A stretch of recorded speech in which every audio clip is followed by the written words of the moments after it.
Hindi siya kumakain ngayon, tubig-tubig lang daw. Hunger strike ang tawag nila doon. Siguro, paawa effect. Hirap talaga yung fake news, brother, kasi sisirain mo. Paano pag si BBM yung presidente natin, siniraan mo, or may congressman na siniraan, may senador na kang siniraan, di nagkagulo na yung buong Pilipinas dahil sa fake news lang. So, iwasan mo na yan, bro. Hindi makakatulong yan sa bansa natin. Meron palang hindi maganda patakaran si Lala Move. May hindi magandang patakaran ang Lala Move. Yes po. Wala po kaming insurance. Wala kang insurance? Wala po. Paano pag may na-aksidente kayo, nasagasaan ko? Hindi, gagawa tayo ng batas para mapakialaman yan. Mahal kong Pilipino. Ang akala ko, regular employee ang trato sa inyo. Ibig sabihin, wala lang kayo. Paano pag nadisgrasya kayo? Di wala na lang. Tapos ang laki-laki ng kinikita nila. Hindi ba pwede yan? Kailangan ma-regulate yan ngayon. Kahit jowa mo, iniwan ka, alam mo na yung nakaraan. Sumbong mo kay Kuya Rendon. Sumbong mo sa akin. Hindi ba pwede yun? Ang babae, minamahal. Tama. Di ba? Hindi niloloko yan. 11 years kayo, tapos ayoko na magbanggit ng pangalan. Parang meron ka tinutukoy. Ang gusto ko parang meron ka hindi, tinutukoy. 11 years No. Ang babae, hindi sinasaktan yan, minamahal yan. Bakit ganon? Anong klase kang lalaki? 10 years na kami nakasawa ko. In general to, 10 years. In general to, wala akong pinapatamaan, wala akong pinaparinggan. Nagbago na ako. Tama, buti naman. Nagbago na ako, di ba? Basta ang ginagawa ko, tulong sa bayan. Ganun Ang na lang. tanong ko na lang, kung nagpapalaundry ba yung isa? Kasi yung nakaraan, nabalitaan ko, isang taon hindi nagpa-laundry. Ngayon, gusto ko malaman kung yung lalaki ba ay nagpapa-laundry ng 11 years. Grabe yun. Kung 11 years hindi ka nagpapa-laundry, Tambak yun. hanep. Baka mas congratulations. Kilala mo si Glenda? Brilliant skin. Ang bait pala sa personal, no, attorney? Tama. Nakausap ko siya Tagal namin nag-usap. Ang bait. Sobrang Humble. Ang Lahat dami- pinapansin. Ang dami niya natutulungan. So sana, siya yung tularan ng lahat ng CEO dito sa social media. Kasi ang dami ngayon CEO-han, nakahawak lang ng konting pera, panay-flex na, panayabang na. At eto pa, part 2, SMNI, yung mga journalist, yung host nung nakaraan, na cited in contempt. Tama ba yun, attorney? Tama. Latest, hindi kumakain. Siguro, paawa effect or martir o hindi ko alam. Bakit ayaw mo kumain? Hindi siya pinansin ng mga congressman. Eto guys, alam niyo naman na lagi tayong fair. Gusto ko lang linawin yung issue na bakit hindi ka kumakain? Kumain ka, baka makihayat ka. Pero, ano yan? Healthy yan. Ang tawag dyan, water fasting. Hindi siya kumakain ngayon, tubig-tubig lang daw. Hunger strike ang tawag nila doon. So, hindi naman pinatulan ng ating mga kongresista yung ginagawa niyang pagmamartir dyan o pagtitiis dyan o paawa effect sa publiko, bahala ka dyan. Pero healthy yan, brother. As a fitness guru, kita mo naman, healthy yan, ginagawa mo, fasting. Ang tawag dyan, water fasting. Ginagawa talaga yan ng mga monghe, yung mga nasa temple. Nagpa-fasting talaga yan, water fast lang.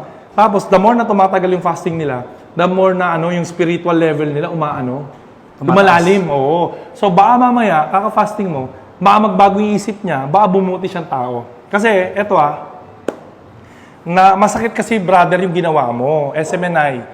Sa lahat po ng mainstream, hindi lang po SMNI, masakit kasi yung ginawa mo. Sinisiraan mo yung tao. Ang gusto lang naman ng Congress ay sabihin mo kung sini-source mo. Huwag ka magmakaawa dyan. Huwag mong gawing teleserye ang social media. Ang gusto lang ng kongresista natin, sabihin mo yung source mo. Kung hindi, fake news ka talaga. Kasi kawawa po yung mga taong makakarinig ng mga maling balita, maling impormasyon ang nakakarating sa kanila. Kaya lagi kong sinasabi, mainstream news, be responsible. Isa puso ninyo yung advokasya ninyo na magbalita ng tama, legit at verified. Kasi kapag daldal lang kayo ng daldal dyan, na mali-mali, masisira yung tao, tsaka yung gobyerno natin. Lalo na si House Speaker Romualdez. Siyempre, maraming proyekto yan na para sa tao. Yung puso niyan gustong tumulong sa Pilipinas. Tapos, sisirain mo lang ng ganun, nakaabala ka pa. Akala ko ba, attorney, di ba napanood mo yung hearing? Sabi mo, sincere ka. Tapos, nung paglabas niya dun sa nagmayabang pa na freedom of speech. Okay naman yung freedom of speech We respect your opinion. Pero, the fact is, nasa mainstream media ka kasi. Maraming nakakapanood sa'yo, bro. Kaya huwag kang pamartir dyan. Tsaka kailangan mo yung fasting kasi ang taba-taba mo Mamaya, naghahanda lang yan sa kainan. Di ba? Dapat yan, bigyan ng leksyon. Turuan ng leksyon. Leksyon. Turuan ng leksyon para hindi na tumulad yung ibang mainstream na fake news. Mahirap talaga yung fake news, brother, kasi sisirain mo. Paano pag si BBM yung presidente natin, siniraan mo, or may congressman na siniraan, may senador na kang siniraan, di nagkagulo na yung buong Pilipinas dahil sa fake news lang. So iwasan mo na yan, bro. Hindi makakatulong yan sa bansa natin. Ano masasabi mo dun sa hunger strike na yan? Naiinis ako eh. Puso mo, nagbago ka na. Ayan ka Hindi, na. ako nga, medyo Nagbago ka na, di ba? Nagbago na. Pabayaan na natin ng taong bayan. Ang Oh. konsepto kasi ng hunger strike na Okay. yan, hindi kumakain yung mga tao bilang sign of protest. Ibig sabihin, pag hindi mo sinunod o pinakinggan yung gusto namin, hindi kami kakain hanggang mamatay. Siyempre, yung mga tao, tayo naman, good faith, naaawa tayo. Kaya pinagbibigyan yung mga Pero concern nyo. mamamayan. Lahat po ng ito oras na para magising kayo. Real talk lang to. Tingnan nyo rin yung mga yung mga kilos ng tao. Kailangan natin tumalino. Kailangan natin tulungan yung Pilipinas. Kailangan nating piliin yung mga taong papaniwalaan natin. Kasi be responsible eh. Kasi kahit anong turo ko sa lahat, kahit anong salita ko dito, kahit anong pagbuboses ko sa mga tao, kung hindi po tayo responsable sa mga balitang o impormasyong pumapasok sa atin, wala rin. Kaya do your own research, ano ba yan, ganito, para makatulong tayo. Maging responsible tayo. Be responsible. Kasi yung mga taong walang source na para ma-counter-check, ma-verify yung mga information, maniniwala eh. Kaya- Tapos fake news pa pala. Fake news Siyempre, yun yun. ang pakikinggan namin at sisirain na namin yung image niyan. Kasi gusto lang natin malaman kung sino yung source eh. Para malay mo, may tama. Magkasundo. Yun yung natin, magkasundo. Magkaisa. Ano ba yung problema? O baka madadaan naman yan sa salita, usapang lalaki lang eh. Di ba? So, yun lang. Guys, medyo na Kaya, ako, puso mo na Tony. naman. Na ako, brother, pasensya na ha. Ganito ako eh, kapag alam mo, pag may naaana ako mali, tapos yung mga Pilipino na Naniniwala rin. Natatapakan yung mga Pilipino, doon ako na bumabalik yung ko eh. Pero ang kagandaan ngayon, gusto ko ipaglaban yung mga Pilipino eh. Mga karapatan na namin. Mga karapatan ninyo, doon ako ngayon eh. Nagbago na ako, brother eh. Kaya nga. Nagbago na ako. At i-comment nyo dito, comment down below lahat ng reklamo ninyo, lahat, magkaisa tayong lahat. Bro, kumusta? Ano ang may tutulong ng isang Rendon Labrador sa'yo ngayon? Ano ang reklamo mo? Magandang hapon po, ako si Jayco. Isang Hindi, huwag mo sabihin yung totoo mong pangalan. Anong pangalan? pangalan ko si Jan. Jan, okay. Jan, ano ang reklamo mo? Reklamo ko po sana yung patakaran ni Lala Move. Patakaran ng Lala Move. Anong ginawa ng Lala Move sa inyo? Actually, wala naman siyang ginawa, pero wala rin siyang ginagawa. What I mean is yung... Walang ginawa... Wala namang ginagawa masama si Lala Move. Opo. Pero walang wala ginagawa. din ginagawang Sige, maganda. paliwanag mo nga. Kasi halimbawa... Tiga saan ka pala?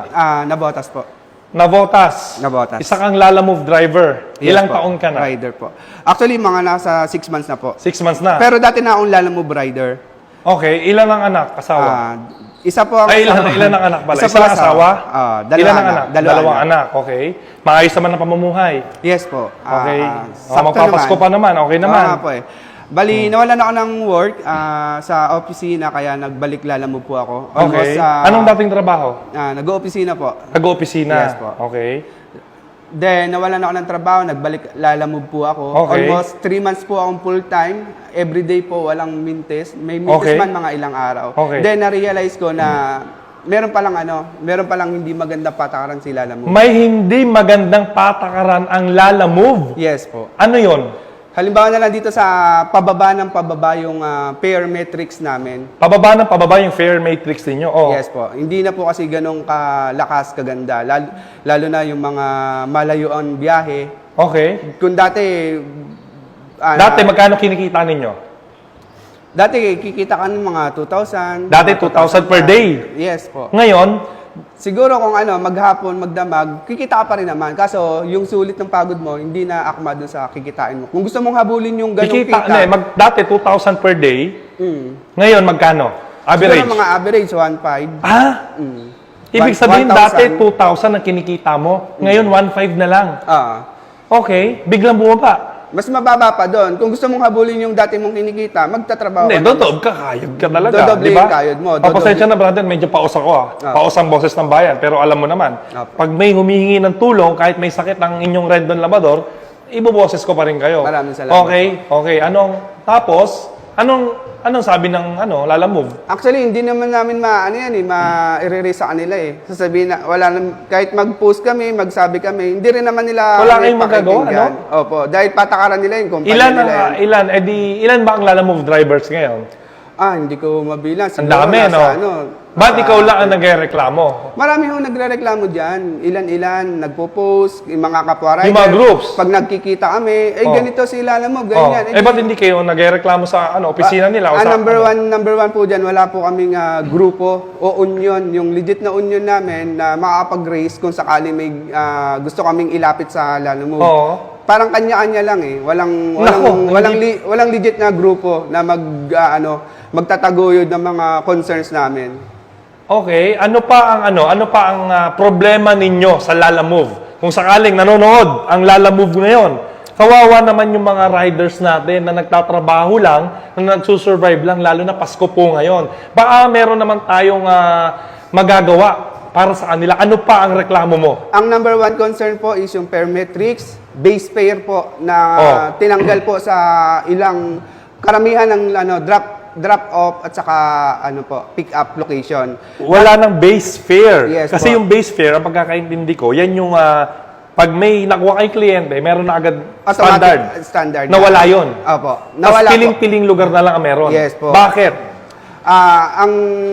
Ang dahilan diyan ni Lala Move is tawag doon smart booking na tinatawag. Mas pinapalakas nila yung ibang lugar na walang base fare unlike doon sa ibang lugar na may base fare. So kung yung mahina yung lugar sa mga bookings po, doon sila naglalagay ng mga base fare po. Okay. So may Ang ganun tinawag sila. nilang smart booking po yung tawag doon. Mhm. Ano pa to? Kapag nag-a-adjust yung Lala Move, meron ba silang announcement? May pinagdadaan na bang proseso yan? Actually, hindi naman siya announcement eh. Kasi dapat i-announce yun publicly. Ang na-announce lang yun sa mga customers and drivers. Sa in-app banner po na lumalabas na may ganun po. Wala siya sa Facebook nila. Ganon? Wala sila sa marketing, sa marketing materials nila. Wala. Grabe, no? Sa lang po, sa in-app na Ano pa reklamo? Sige, ano? base fare po, saka po yung... Anong pinakamatindi? yung permetrics po. Yun talaga ang Yes reklamo po. ninyo. Dahil dati ang permetrics namin 7 pesos point 50. Okay. Ngayon po nag-a-abyss na lang po ng 5.50. Okay. So, ang laki po ng- sige.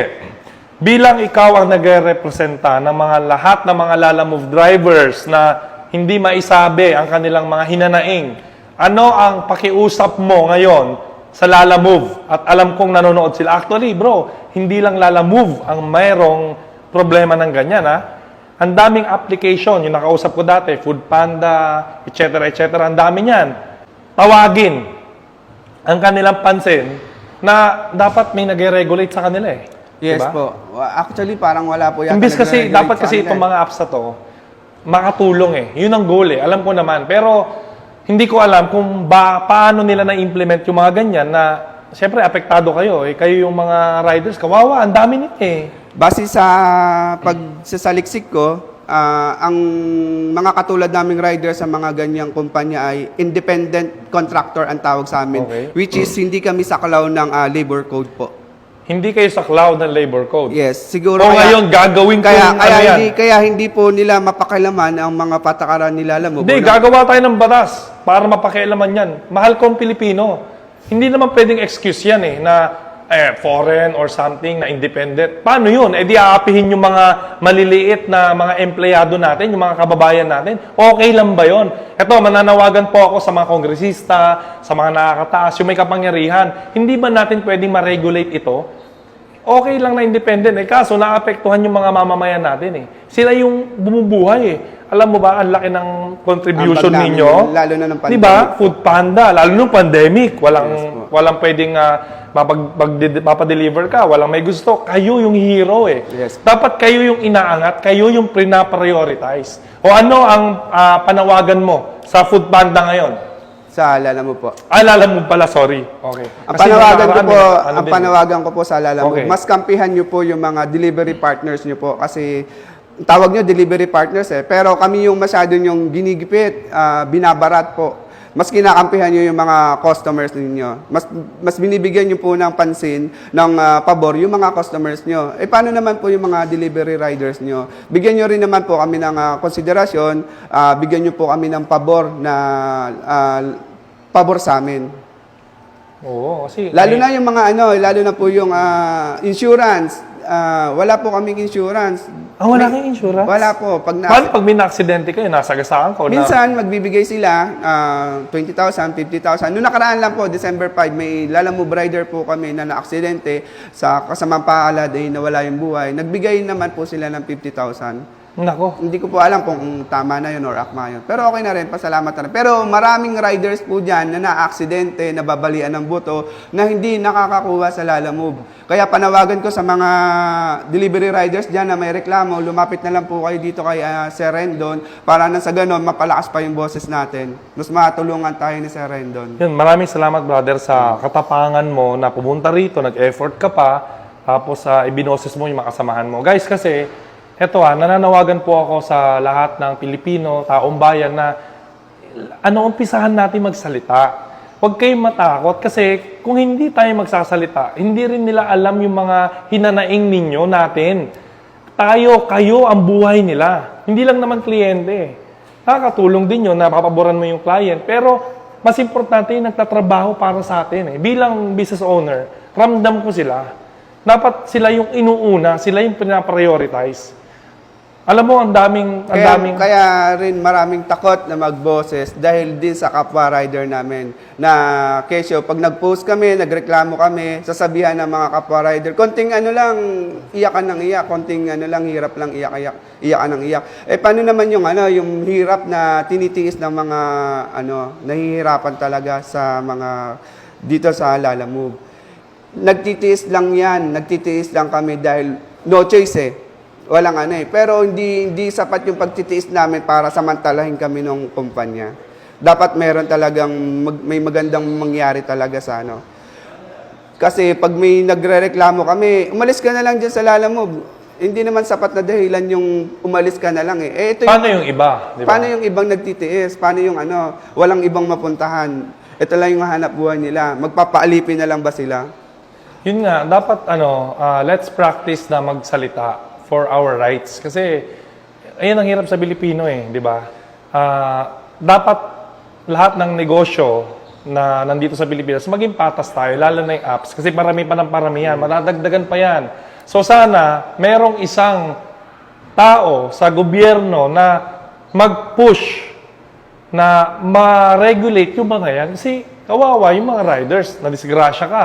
Saan ka tatakbo? Magkano lang naman yung kinikita nila. Diba? Sa mga kapwa rider ko dyan na maraming reklamo, sa mga kapwa rider ko dyan na naggagaling-galingan, alam kong hindi nyo alam na independent contractor po kayo ang tawag sa atin. Hindi tayo saklaw ng batas ng labor code. Kaya yan, sana malaman nyo yan na dapat magreklamo tayo. Dapat hingin natin yung nararapat para sa atin. Maraming salamat, brother. Gagawin ko ang lahat para maiboses kayo. Ayun lang naman yung kaya natin kasi katulad ninyo, simpleng mamamayan lang din tayo at ginagamit ko lang ang platform ko para makatulong kahit papano, kahit maiboses, maipost, di ba? Gagawa kami ng way kasama ng team ng Boses ng Bayan, kasama si Attorney Ace, na ilapit yung mga hinanaing ninyo sa mga taong may puso rin na willing tumulong. Alam ko, marami naman dyan sa gobyerno na baka lang hindi nyo naririnig yung mga problema. Eto na, nagsasalita na po sila, Lalamove, Food Panda, lahat po ng apps, marami pong ganyan. Brother, maraming salamat. Nice meeting you. Napakatapang mo. Maraming salamat Ikaw po. ang dapat tularan. Huwag kayong matatakot. Tama lang po yung punta ko Nandito dito. ang Kuya Rendon ninyo. Ipaglalaban ko kayo. Salamat, brother. Dahil sa advocacy natin tumulong dito. Ito kasing Boses ng Bayan. Ito po, hindi lang po ito particular para sa mga problema ng apps, kundi susolusyonan po natin, itatry ko po ang lahat para matulungan po lahat ng klaseng problema dito sa Pilipinas. Gusto po natin makatulong. Ito po yung show natin, show ng Bayan. At syempre, nandito po kasama ko ang lawyer ko din, lawyer po ng Bayan, lawyer ng Boses ng Bayan, Attorney Ace. Attorney Ace, nandito ka naman kanina. Okay. Grabe yung parang ako sa problema na wala man lang tulong, wala man lang uma-action, parang naawa ko sa mga riders. Anong ba yung mga legal aspect na pwede nating ma-share kahit information sa mga taong nanonood ngayon, Attorney Ace? Una, bago ako dumako sa legal aspect, ako'y, yung puso ko nahahabag nung narinig ko yung kwento mo. Bakit ko nasabi yan? Kasi unang-una, yung trabaho nyo ay delikado. Di ba? Tapos, tinanggalan pa kayo ng base fare. Yung base fare na yan, minsan, dyan na nga lang tayo kumikita ng malaki. Bakit ko nasabi yan, di ba? Kasi maganda nga, magbubuk na magbubuk, patak ng patak yung base fare. Di ba? So, mas sinisipag ngayon yung mga riders. Ngayon, yun yung pinakapangunahing source na makansan kayo makakaipon, natanggal pa. Kaya ngayon, syempre, ang tendency, yung mga riders, napupwersang sumagad 12, 14 hanggang 16 na oras bumiyahe. Tama? Para lang maabot natin yung pangangailangan ng pamilya. Tapos, meron ka pang 2 anak. Ngayon, nabanggit dito ngayon, ito yung legal aspect na sinasabi niya kanina, sabi rin daw ng Lala Move, kayo ay considered independent contractor.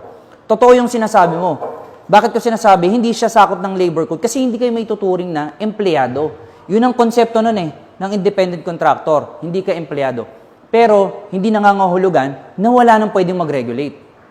Andito ngayon ang tinatawag nating LTFRB, Land Transportation and Franchising Regulatory Board. Ibig sabihin, attorney, kung hindi sila considered as a normal employee, wala Yes. silang benefits. Oo. Ay, hindi pa pwede yan. Independent Kung ako contractor. masusunod, hindi ko papayagan yung mga apps na yan na hindi gawing regular employee ang trato sa kanila. Hindi ako papayag dyan. Dagdagan natin. Kung hindi man magiging regular employee, dagdagan na lang yung benepisyo. Tama, dapat may benepisyo. Diba? Lalo na yung pag may nadisgrasya. Kaya nga. Diba? Kasi, Insurance. sabi ko, ang mga private company, kagaya nitong pinagtatalakay natin, hindi required kasi magbigay ng hazard pay. Hindi required pero yung trabaho nyo ay delikado, tama. Yun na lang hilingin natin. Hindi ako papayag. Bakit ganyan yung batas? Ibig sabihin, walang nag-check sa kanila? Ang dami-dami nila dyan? Dahil ngayon sa boses ng bayan, baka marinig nila Ang ngayon. akala ko, regular employee ang trato sa inyo. Ibig sabihin, wala lang kayo. Paano pag nadisgrasya kayo? Di wala na lang. Tapos ang laki-laki ng kinikita nila. Hindi ba pwede yan? Kailangan ma-regulate yan ngayon. Tama. At manawagan tayo. Na kung saan, malamang maraming nanonood ngayon, mga mambabatas, at utusan din o gumawa ng magandang batas sa LTFRB para ma-regulate at ma-check nila kung tama ba ang mga benepisyo nyo o yung mga karapatan nyo na nasa batas. So wala silang karapatan magreklamo. Meron. Hindi naman pinagbabawal magreklamo Pero wala lang silang laban kasi hindi sila tinatratong Maaaring ganon kasi nga, wala silang boses. mahirap yan. Kaya Mahirap ngayon sila yan. nandito sa programa para lumakas ang inyong boses. Di ba? Hindi ako papayag dyan. Ngayon, gagamitin natin yung programa para matulungan ang inyong problema. Sa pamamagitan ni Rendon Labrador. Ayan, at nandito Ngayon ko tayo. lang nalaman yan Kung alam ko na matagal na yan, hindi ako papayag. Hindi ako papayag. Dapat Pupuntahan ko yung mga government officials natin. Hindi ako papayag ng ganyan. Narinig Ang mo? dami-daming riders Sobrang dami, kaya nila punin yung circle Tama.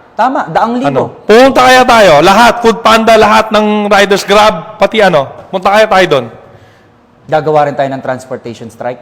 Hindi strike, makikiusap lang tayo ng Mananawagan maayos para marinig yung boses ng bayan. Comment nyo dito guys kung gusto nyong gawin to. Hindi ako papayag na grabe, ang liit lang kinikita nila tapos hindi mo pa bibigyan ng benefits. Grabe Binawasan naman ka. yun. Binawasan Binawasan ka pa. Walang puso. Hindi ba pwede yan? Nadudurog Kailangan yung puso natin ko magsalita. Kailangan natin magkaisa. Yun. Salamat, magkaisa brother. lahat, magkaisa lahat ng mga riders. Email nyo kami sa sumbungan ng Pilipinas sa gmail.com. Hindi na namin papayagan yan. Hindi lang particular sa mga drivers. Lahat. Kahit jowa mo, iniwan ka, alam mo na yung nakaraan. Sumbong mo kay Kuya Sumbong Rendon. mo sa akin. Hindi mo pwede yun. Ang babae, minamahal. Tama. Di ba? Hindi niloloko yan. 11 years kayo, tapos ayoko na magbanggit ng pangalan. Parang meron ka Ang gusto ko lang, Hindi, parang meron ka hindi, tinutukoy. 11 years eh. Ang babae, hindi sinasaktan yan, minamahal yan. Bakit ganon? Anong klase kang lalaki? 10 years na kami Okay, nakasawa ko in eh. general to, 10 years. In general to, wala akong pinapatamaan, wala akong wala akong pinaparinggan. Nagbago na ako, ha? Tama, buti naman. Nagbago na ako, di ba? Basta ang ginagawa ko, tulong sa bayan. Gisingin ang mga Pilipino sa kanilang mga katangaha. Ay, gisingin, hindi. Nagbago ka na, nagbago ka na. Gisingin ang mga Pilipino sa kanilang mga kamalayan. Kamangmangan. Ayun. Medyo masakit pa yun. Kamalayan na lang. Oh, gigisingin ko kayo. Ayun, kasi syempre, mahirap yun eh. 11 years kayo, tapos ganun. Ganun Ang na lang. tanong ko na lang, kung nagpapalaundry ba yung isa? Kasi yung nakaraan, nabalitaan ko, isang taon hindi nagpa-laundry. Ngayon, gusto ko malaman kung yung lalaki ba ay nagpapa-laundry ng 11 years. Grabe yun. Kung 11 years hindi ka nagpapa-laundry, Tambak yun. hanep. Baka mas malaki pa sa'yo yung Diba? balat. Yun ang aking ano. At saka attorney, meron pa akong gusto sabihin. Umattend tayo kahapon ng BG Burger ni Von Ordona opening. Opening, tama. Na-meet ko si Glenda. Congratulations. Kilala mo si Glenda? Brilliant skin. Ang bait pala sa personal, no, attorney? Tama. Nakausap ko siya eh. Tagal namin nag-usap. Ang bait. Sobrang low-key niyang tao. Sobrang Humble. Ang Lahat dami- pinapansin. Ang dami niya natutulungan. So sana, siya yung tularan ng lahat ng CEO dito sa social media. Kasi ang dami ngayon eh. CEO-han, nakahawak lang ng konting pera, panay-flex na, panayabang na. Mali na eh. Magbago na tayong lahat. Yung yabang nyo, itulong natin sa mga kapwa natin. Dapat ganun yung totoong mayabang. Tutulong tayo kasi mayabang ka eh. Tutulong ako. Dapat ganun. Di ba? Wala akong binabanggit na pangalan, ha? Tama. Alam nyo na yon. Kung may naisip kayo, pwede rin. Basta ako, wala akong binabanggit. In general, lahat ng CEO, dapat huwag kayo mayabang. Nagkapera ka lang ng konti, ang yabang mo na. Ang totoong mayaman, hindi nagpe-flex. Ako nga, sobrang yaman ko na. May nakita ba kayo sa akin na flex? Wala. Hinahanap ko Oo. nga eh. Oo. Wala Kasi talaga hindi akong talaga makita. ako mayaman. Dahil simple Mayaman ka sa pagtulong. Mayaman ako sa pagmamahal ngayon. Pwede yun. Okay. Ayun. Maraming salamat dyan. Na-appreciate ko lahat. At sa lahat po ng taong gustong tumulong sa aming advokasya. Kasama ko syempre si Attorney Ace, ang aking lawyer, Team Rendon Lawyer, at lawyer ng lahat po ng celebrities ngayon at influencers. Yan, kita niyo yan, no? Pogi niyan, ha? Hindi ako nagsama sa team ng, kita mo, ha? Personal. Hindi ako nagsama sa team ng, syempre, alanganin. Syempre, medyo dehado tayo. Doon, branding, eh. Branding. Di ba? Isa-isa nating tugunan. Isa-isa. Love, love, labador. Labrador, ha? Stay educated. Stay educated. Shoutout nga pala ha sa mga tao motivated. natin na nagmamahal sa atin. Okay, attorney, maligayang Pasko. Medyo na ako ngayon ha. Bumalik na yung boses Bumalik ko. na. Kung susakit ngayon, mag-ingat kayo. Kaya Ha? mag-ingat ka kayo. rin ha. Pagkatapos ito, mag-face mask na ulit kami. Kung susakit ngayon, so ingat po tayong lahat. Stay safe lang. Okay? Attorney Ace, appreciate ko talaga yan. Thank you, brother. Lahat ng consultation ng tao, sinasagot ni attorney yan. Kahit dati pa, kahit wala dito, kahit off-cam, dati pa yan. Harap at likod ng Yun ang gusto ko. Sa lahat po ng taong gustong tumulong, ako po, si Rendon Labrador, nagbabago na ako. Lahat po ng aking resources ay gusto kong itulong sa taong bayan. Kaya kung ikaw, nasa politika ka, nakaupo ka ngayon, or kahit sino ka man, or simpleng negosyante, simpleng mamamayan, tumulong ka rito sa advokasya namin. Kailangan nating tulungan yung mga kapwa nating hindi kayang iboses yung mga sarili nila at hindi kayang ipagtanggol ang kanilang mga sarili. Yun lang, love, Labrador, stay fit, stay healthy, stay motivated.